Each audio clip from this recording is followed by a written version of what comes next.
आया हूँ आप लोगों को मॉर्फिम के बारे में बताते हैं कि मॉर्फिम क्या है। Morpheme is a part of a language. In Hindi we say it शब्दांश। जब इस शब्दांश को अलग अलग बांटते हैं तो शब्द प्लस अंश बराबर शब्दांश। यहीं से इसका डेफिनेशन क्लियर हो जाता है कि मॉर्फिम है क्या। और बहुत इजी है मॉर्फिम को समझना। अभी तक बहुत सारे स्टूडेंट्स ने कमेंट में भेजा है कि सर मॉर्फिम क्या होता है, समझ नहीं आता है। लेकिन बहुत ही छोटा पार्ट है मॉर्फिम का, ये ग्रामर का। मॉर्फिम कि शब्द प्लस अंश बराबर शब्दांश होता है। तो अंश मीन्स होता है पार्ट, और शब्द में शब्द को कहते हैं वर्ड, अर्थात वर्ड का पार्ट ही शब्दांश कहलाता है। उसी को आप इंग्लिश में बोलेंगे the part of a word is morpheme. The part of a word is morpheme. अब पार्ट ऑफ ए वर्ड ये कहाँ यूज किया जाता है? तो किसी लैंग्वेज में यूज किया जाता है। तो आप इसको और बड़ा करके बता सकते हैं कि the part of a word which is used in a language is morpheme.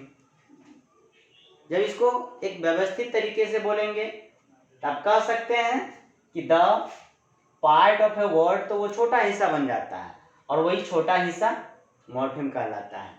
तो यहाँ पर इसलिए इसका डेफिनेशन इस प्रकार से मैंने लिखा है कि the smallest grammatical unit in a language is morpheme.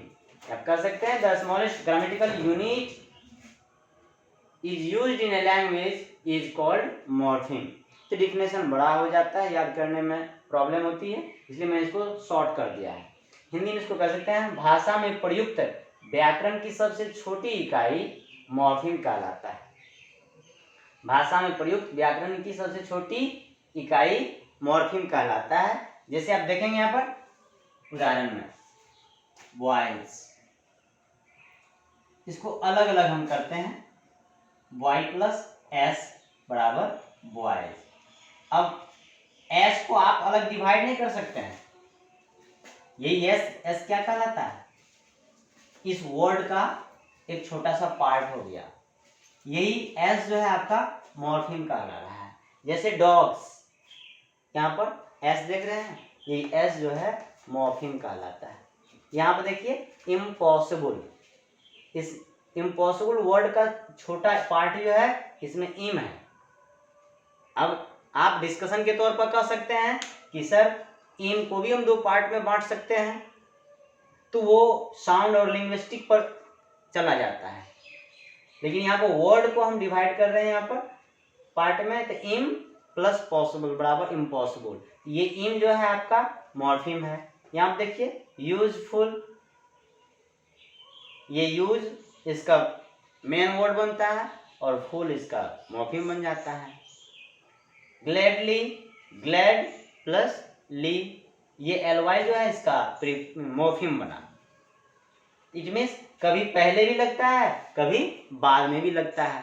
तो आप इसको और अलग तरीके से समझ सकते हैं कि मॉर्फिम जो है ग्रामेटिकल यूनिट में शब्द का वह अंश है, इट मीन्स वर्ड का वह पार्ट है जो किसी वर्ड के पहले या बाद में लग करके उसके अर्थ को बदल देता है, वही मॉर्फिम कहलाता है।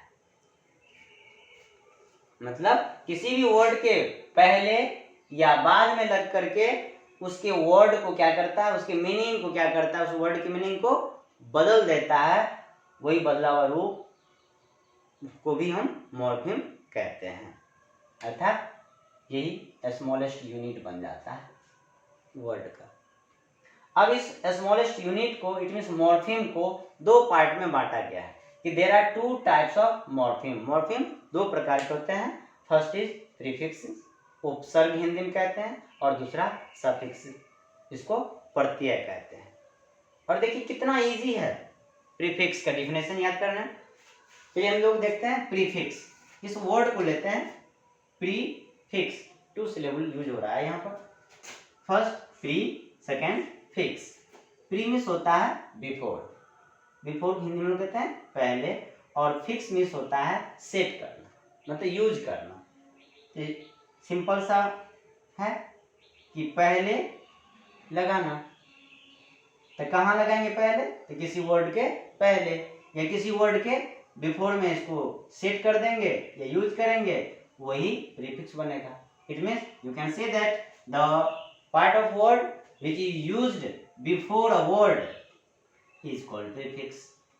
कि जो वर्ड का अंश जो है किसी भी शब्द के पहले लग करके उसके अर्थ को परिवर्तन करता है, वही प्रीफिक्स कहलाता है। जैसे यहां आप देखिए एक्ट, एक्ट इसका रूट वर्ड हो जाता है। एक्ट यहाँ रूट वर्ड है। इस रूट वर्ड में इसके बिफोर मतलब पहले इन जोड़ देते हैं तो इसका नया वर्ड क्या बन जाता है? इनएक्ट। जैसे यहाँ देखिए कवर, कवर है, कवर का रूट, ये रूट वर्ड है, इसके पहले जो है री जुट गया, प्री बिफोर री जुट गया, नया वर्ड बन गया रिकवर। जैसे यहाँ फॉर्म, फॉर्म के पहले इन जुट गया, रूट वर्ड फॉर्म है, इसमें इन जुट गया तो ये नया वर्ड बन गया इनफॉर्म। यहाँ रूट वर्ड है पॉसिबल, इसके पहले इन जुड़ गया तो बन गया इम्पॉसिबल। यही आपका जो पहला ये जो जुट रहा है पार्ट ऑफ वर्ड, यही पार्ट ऑफ वर्ड जो है क्या कहलाता है? प्रीफिक्स कहलाता है। इसलिए इसका डेफिनेशन इस प्रकार है कि the part of word which is attached, कि वर्ड का वह हिस्सा या वह अंश विच इज अटैच्ड जिसको जोड़ा जाता है to the beginning of an existing word is called prefix. कि जो वर्ड पहले से है उस वर्ड को बिना तोड़ फोड़ किए ही, बिना बदले ही उसके पहले जो कोई पार्ट ऑफ वर्ड आप ऐड कर देते हो तो उससे जो नया वर्ड बनता है वही वर्ड प्रीफिक्स के रूप में जाना जाता है। अर्थात वो उसकी मीनिंग को चेंज करता है, प्रीफिक्स नहीं, वो वर्ड ही बनता है, लेकिन वह जो पहला वर्ड आप पार्ट ऑफ वर्ड जोड़े वही प्रीफिक्स बना। मतलब the part of word which is attached to the beginning of an existing word is called prefix. कि ऐसा शब्दांश जो किसी वर्ड के पहले जुटकर दूसरा शब्द बनाता है उसे प्रीफिक्स कहते हैं। यही शब्दांश जो है, इन जो है यहाँ पर प्रीफिक्स है, री यहाँ पर प्रीफिक्स है, इन प्रीफिक्स है, इम प्रीफिक्स है। Thank you. अब हम आप लोगों को नेक्स्ट वीडियो में सफिक्स के बारे में बताते हैं। चलिए, इससे पहले आपने प्रीफिक्स के बारे में पढ़ा, उसके बाद मॉर्फिम का सेकेंड पार्ट आता है सफिक्स। सफिक्स को दो भाग में बांटते हैं, सफ प्लस फिक्स बराबर सफिक्स। सफ मीन्स होता है आफ्टर, मीन्स बाद में, और फिक्स मीन्स होता है यूज करना, मतलब लगाना। अर्थात वह वर्ड जिसको आप किसी एग्जिस्टिंग वर्ड के बाद में लगाते हैं वही सफिक्स कहलाता है।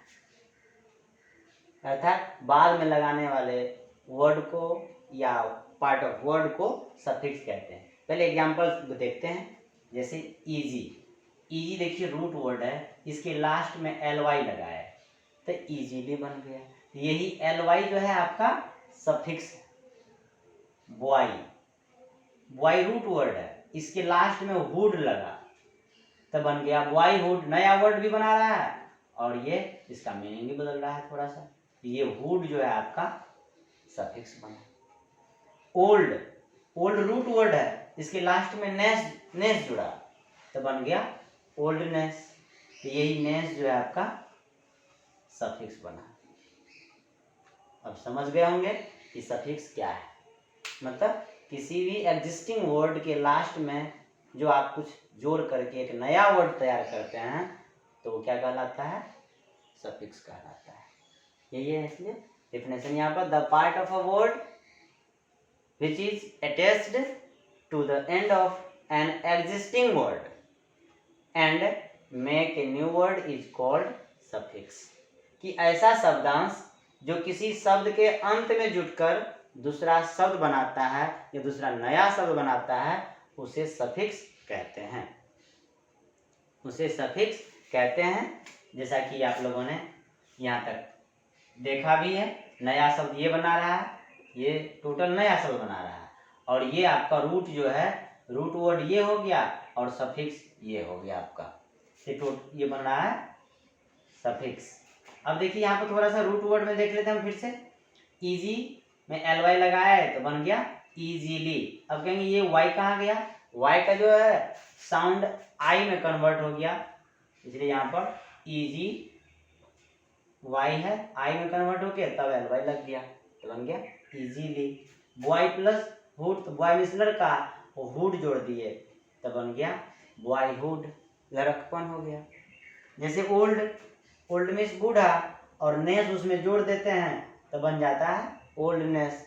तो ओल्ड मीन्स बूढ़ा, नेस जोड़ दिए तो बन गया बुढ़ापा, एक अवस्था बन गया। अब यहाँ देखिए मैरी में शादी करना और उसमें एज जोड़ दिए तो वाई जो है कन्वर्ट हो गया आई में और एज जुट गया तो हो गया मैरिज। यहाँ ये वर्ब था, ये जुट गया तब ये नाउन बन गया। अब यहाँ एक्ट, एक्ट मीन्स कार्य करना, ये वर्ब है और इसमें ION नया ये सफिक्स जोड़े हैं तो ये बन गया एक्शन। एक्शन मीन्स कार्य, यही है सफिक्स। अब तो आशा करता हूँ कि आप लोग समझ गए होंगे। नेक्स्ट देखिए जज, जज मीन्स होता है निर्णय करना, जज मीन्स होता है निर्णय करना और उसमें मेंट जोड़ दिए तो बन गया जजमेंट मीन्स निर्णय या फैसला। उसी तरह टीच, टीच मीन्स होता है पढ़ाना, ये वर्ब है, इसके लास्ट में ER सफिक्स जोड़े तो बन गया टीचर, मतलब पढ़ाने वाला, इट मीन्स शिक्षक। इसी तरह कहते हैं मेक, इसमें ER जोड़ दीजिए तो बन गया मेकर, तो बन गया बनाने वाला अर्थात निर्माता। इसी तरह बिल्ड आता है और देख लो एक दो एग्जाम्पल हैं। बिल्ड, इसमें ER जोड़ दिए तो बन गया बिल्डर अर्थात बनाने वाला, इसको आप ठेकेदार भी कहते हैं। इसी तरह पोर्ट कहते हैं, देखिए नाउन है, इसमें क्या करते हैं ER जोड़ देते हैं तो बन जाता है पोर्टर। इसी तरह कैरी कहते हैं तो कैरी में एज जोड़ देते हैं तो बन जाता है कैरेज। कैरी मीन्स ढोना, एज जोड़ दिए तो बन गया कैरेज, मतलब ढोने, सवारी हो गया। तो यही आपका सफिक्स था टोटल, कि प्रीफिक्स और सफिक्स। अब तो दोनों में अंतर समझ गए होंगे और कोई खास अंतर है नहीं, प्रीफिक्स जो है पहले जुड़ता है और सफिक्स बाद में जुड़ता है। Thank you.